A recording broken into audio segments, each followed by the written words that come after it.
Divorce is on the rise. What is the cause?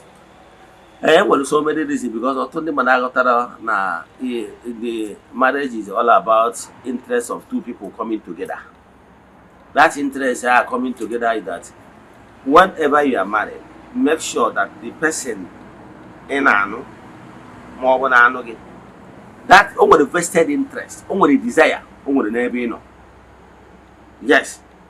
So he gave me when you are married, whether you work more one, make sure they have work but one afro n'ime go ji like digidere. O nwere ihe o nwere desire this na ọ na-atụ anya n'aka gị. O nwere interest o nwere n'ebe ị nọ. Omume gị anwa na ịgba mbọ gị anwa o ji mara gị o ji mere ya attract to you. Make sure you keep it. And once you keep it, the marriage will continue. Mana ọ bụrụ na iwu somebody na-adịbụ very humble. Ọ bụrụ na ihe a so n'ihe attract the man. Ịbatazie that humble ahụ, marriage ahụ will not stand the test of time. So gịnị ka m na-ekwu maka ya? Ịmarụ the ask the person kedu ihe bụ desire ya, kedu ihe bụ interest ya, ọ gwasịa gị.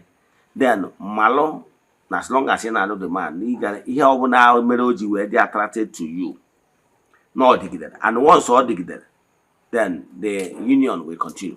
But once the union, that thing anwa open obi wee bịa, that peace of mind open obi where is no longer there, the marriage will not stand. Thank you.